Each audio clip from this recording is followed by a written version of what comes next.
कहां से पेरेंटिंग के टिप्स लें? अपने पेरेंट्स से पूछे जिन्होंने हमको बड़ा किया, अपने उन दोस्तों से पूछे जिनके बच्चे शायद हमसे, हमारे बच्चों से ज्यादा बड़े हो चुके हैं। क्या करें? आज मैं कुछ 5 ऐसी क्रिटिकल सिचुएशंस लेकर आई हूं जो पेरेंट्स को अलग अलग एज ग्रुप में बहुत ज्यादा परेशान करती हैं और समझ नहीं आता कि इसके राइट आंसर्स हैं क्या। जय हिंद, मैं Sapna Agarwal from My Big Wonder. मेरे वीडियो को लाइक करें, चैनल को सब्सक्राइब करें और पूरा वीडियो देखें।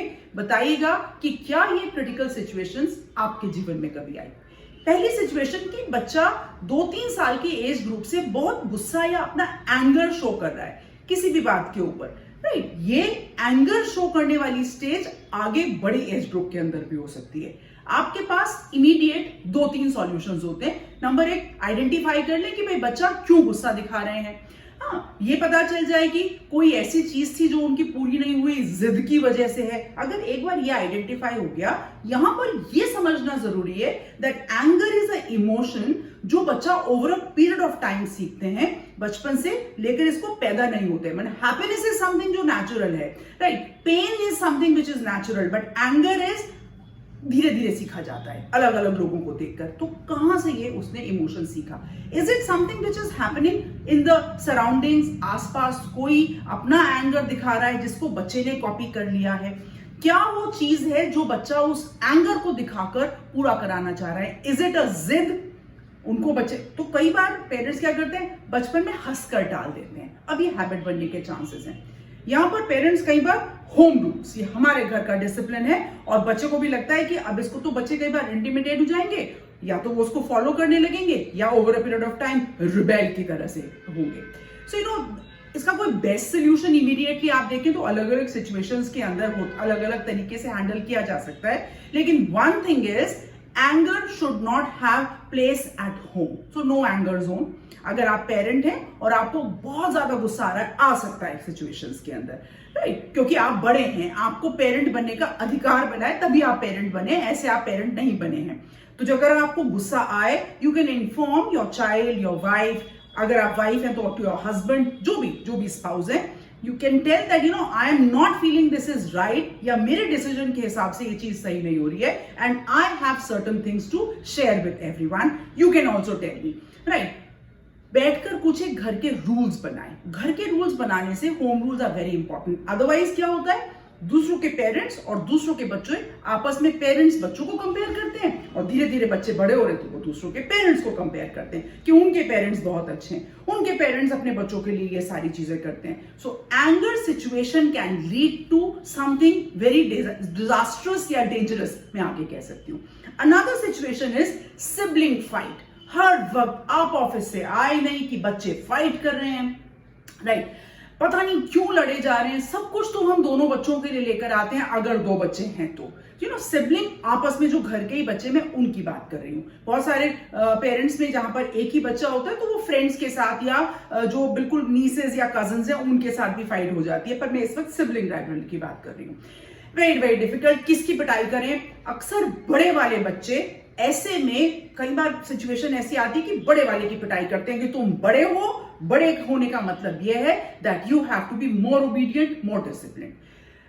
वो बड़ा जो बच्चा है जिसको आप कह रहे हैं, अगर मानकर चले आपका एक बच्चा 6-7 साल का है और दूसरा बच्चा 3-4 साल का, और यहां पर आपस में फाइट हो रही है, तो 6-7 साल का बच्चा भी बच्चा ही है।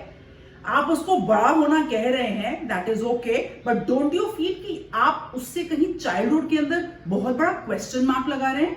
वो बच्चे के पास 2 ही सिचुएशंस होंगी। नंबर 1, अपने छोटे वाली भाई या बहन से over a period of time गुस्सा आने लगे उसको, या दूसरी सिचुएशन है उसको लगे ये पेरेंट्स जो मेरे मम्मी और पापा, इनको कुछ नहीं पता हम क्या फाइट कर रहे हैं, वो हमारे बारे में एक ऐसा ओपिनियन धारण कर ले अपने मन में। और तीसरी एक सिचुएशन है जो बहुत खराब है, उनका सेल्फ एस्टीम धीरे धीरे खत्म होता चला जाएगा। As parents it is very important to understand कि सिबलिंग फाइट क्यों हो रही है। कई बार बड़ा या छोटा कोई भी बच्चा या बच्ची आपको दिखाने, आपकी अटेंशन गेन करने के लिए ये सिबलिंग फाइट करते हैं। प्रैक्टिकली उनमें ऐसा कुछ हो नहीं रहा होता है, क्योंकि थोड़ी देर बाद वो दोनों आराम से एक साथ रह खेल मिलजुल कर रहे होते हैं, but just because you give them attention at that point of time, so that is the point when they want attention. Understand? Tell them they are brothers or sisters, or brothers and brothers, or sisters and sisters, and they are going to stay together and they have to learn to live with each other. Yes, जो बड़े वाले बच्चे हैं वो उनसे पहले आए हैं दुनिया में, राइट? उनको थोड़ा सा आपका पहले प्यार और पहले डिसिप्लिन मिला हुआ है, वो समझते हैं सारी चीजों को, तो थोड़ी सी responsibility, but that does not mean कि छोटा बच्चा या बच्ची इसका बहुत ज्यादा फायदा उठाए। अनदर सिचुएशन जो मैं आपके लिए लेकर आई कि बच्चे बिल्कुल आप कुछ भी करें वो सुनता ही नहीं चाहते। आपने कहा बेटा इधर आओ, वो इधर नहीं आएंगे, बेटा अपना काम दिखाओ, वो काम नहीं दिखाएंगे, राइट? इसी का चौथा भाग जो बढ़ता हुआ हिस्सा है कि बच्चे आपको बातचीत करना ही बंद कर देते हैं। मतलब पहले वो आपकी को डिसोबे करना स्टार्ट करेंगे और यही चीज एक चौथे पॉइंट में बदल जाती है, that you know they are not even telling you बेटा आज स्कूल में क्या हुआ था, कोई मतलब नहीं है, बेटा तुम्हारे दोस्त के यहाँ पार्टी है तुम चलोगे, हम शाम को जा रहे हैं तुम तैयार हो जाना, नो आंसर। नॉर्मली ये टीनेजर्स या एडोलेसेंट एज में देखा जाता है, लेकिन आजकल मैच्योरिटी थोड़ी सी ज्यादा जल्दी आ रही है और ये छोटे बच्चों में भी देखा जाता है। इसी का एक और हिस्सा बढ़ता है, बच्चे जवाब देने लगते हैं, and that is so hurting. घर में अकेले में हमें जवाब दे रहे हैं, हम फिर भी बर्दाश्त कर लें, लेकिन सबके सामने जब ये हैबिट बन जाएगी तो आप सोच कर देखिए हमको कई बार झेपना पड़ेगा। और हमारी पेरेंटिंग का क्या हमने बच्चों को बिल्कुल डिसिप्लिन नहीं सिखाया? ऐसी सिचुएशन में जहां बच्चे डिसोबे कर रहे हो या आपसे बातचीत करनी बंद कर दी हो for whatever reason, it is very important as parents हम ये समझना स्टार्ट करें कि क्या रीजन रहा। क्या यही सेम नॉन कम्युनिकेशन, मतलब कभी भी घर में गुस्सा हुए आप और आपकी वाइफ या आप और आपके हस्बैंड और आपने कहा हमें बात नहीं करनी है, so no communication is not a very good idea. थोड़ी देर के लिए गुस्सा आता है और आप बातचीत नहीं करते, but every fight has to you have to sit down and start talking with each other and say कि ठीक है there was some misunderstanding, there was some communication gap और वो ऐसे सॉल्व आउट हो गया। बच्चे आप ही को देखकर बड़े हो रहे हैं, तो no communication means shun away, बहुत ही हार्श रिएक्शन है। Disobey means get to hooks, क्या फर्क पड़ता है आप हमारे पेरेंट्स से, I don't want to listen to you, right? I don't even want to give back an answer to you. You are of no importance to me. ये एक red flag या अलार्म सिचुएशन है और इसको बहुत ध्यान से आपको हैंडल करने आना चाहिए। Another thing is, अच्छा एक सिचुएशन आपसे पूछ लेती हूँ कि अगर आपका बच्चा घर पर आए और आपसे कहे कि मैं फेल हो गया या मैं फेल हो गई, what will be your reaction? पहले तो आप बोलेंगे कि भाई क्या कमी रखी हमने, तुम्हारे स्कूल ने तुमको पढ़ाया, या अगर उसको एक्स्ट्रा क्लासेस या सपोर्ट दिलवा रहे हैं या खुद उसके साथ इन्वॉल्व हो रहे हैं, everything was there, why did you get failed? Fail का साथ आपका क्या रिएक्शन होता है? This is like academic subject में बच्चा फेल हुआ है या किसी स्पोर्ट्स, किसी इवेंट, किसी एक्टिविटी या किसी चीज में बच्चा फेल हुआ है, व्हाट इज योर रिएक्शन? आपके रिएक्शंस बहुत मैटर करेंगे। फेलियर को चलो हो गया कोई बात नहीं, ऐसे भी नहीं टाल सकते, क्यों फेल हो गए, ऐसी क्या कमी रह गई थी, आप ऐसा भी नहीं कर सकते।